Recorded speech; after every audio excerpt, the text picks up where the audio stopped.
Kumustahin natin ang grupong Piston. Kaugnay nga po ng balitang service contracting at discounts o fuel subsidy sa mga public utility vehicles. Si Camody Floranda, National President ng Piston, nasa ating linya po muli. Camody, magandang umaga. Si Orly Tinida dito sa radyo na TV pa. Camody.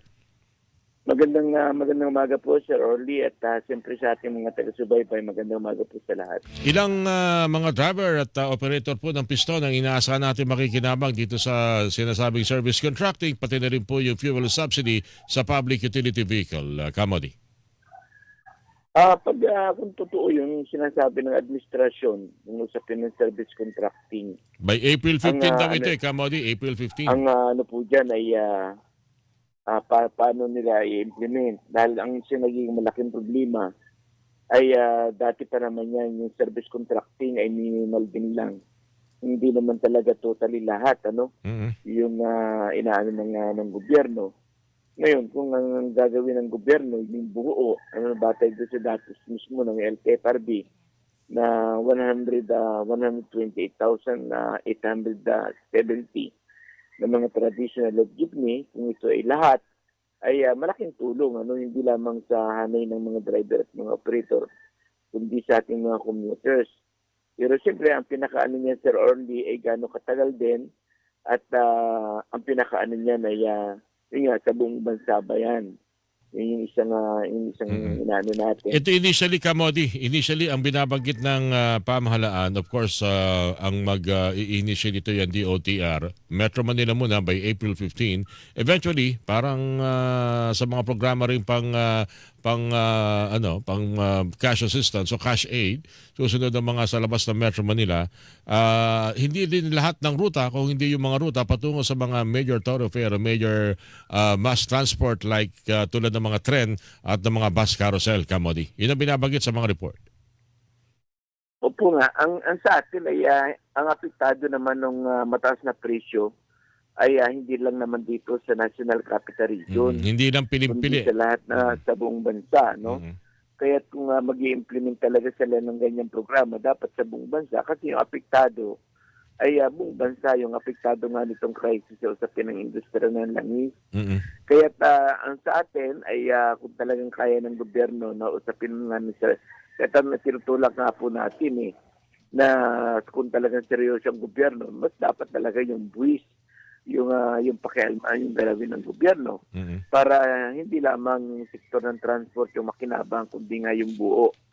Pero sa ganitong kalagayan po natin, halimbawa sa ngayon, na talagang malaki na yung bilang ng halos nahirapan na, hirap na talagang makapag-servisyo, makabiyahe, dahil nga doon sa ubod ng mahal na presyo ng petrolyo. Okay. Kasama ho ba ang Piston sa mga nakonsulta kung paano papatupad itong tulong na ito sa public transport pati sa mga commuter, Camody? Nagkaroon ba kayo pagkakataon na mapakinggan at makuha ng panig ninyo ng LTFRB o ng DOTR o LTO, Sir Modi? Wala pong hindi po tayo iniimbitahan ng anumang ahensya ng gobyerno, sa usapin ng halimbawa, pag-uusap nga po sa ganyan, sa usapin ng service contracting. Ang mini-meeting nila dito, yung mga nag-corporation, mga kooperatiba. Yung mga nag-consolidate. Yung mga kooperatiba, bahagi natin, ay hindi po tayo naiimbitahan ng DOTR. Malungkot naman. Malungkot naman, hindi kayo kasama sa mabibigyan ng pagkakataong makasama dito sa service contracting pala, Camody?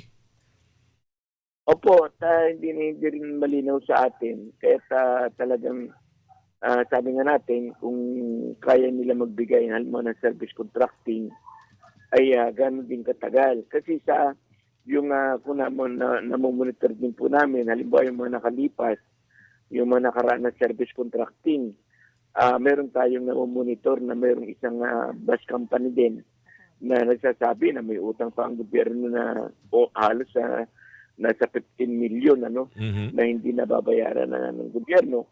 Kaya hindi talaga magre-resolve yung usapin ng service contracting. Alright. Okay. Camody, kunin ko rin pala inyong reaksyon. May mga paimatig ng mula nung nagpatupad ng ceasefire, gumanda po ang takbo ng kanakanan, lalo na po sa oil, sa langis, at pagbaba na rin po ng presyo nito kada bariles.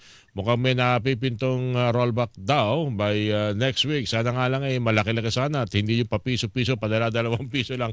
Ito ba magandang balita para sa inyong mga miyembro, lalo na yung nung mga nakarang araw yata nangingilag bumiyahe dahil mas mapupunta raw yata sa paggagas up ang kanilang kinikita. Kumusta kaya ito by next week, Kamodi? Pagtingin natin, Sir Orly, yung monitor natin ay actually iba-iba po yung lumalabas eh. Pero ang namomonitor po natin ay parang meron 3 pisong rollback na ngayong next week. Pero siyempre sa laki, sa taas ng presyo ay hindi mo mararamdaman yung 3 piso eh.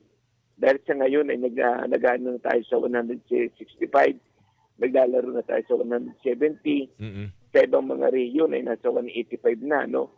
Yung presyo ng petrolyo. Kaya kung 3 piso lang yan, ay hindi mararamdaman ng ating ng sektor at mismo ng ating mga mamamayan.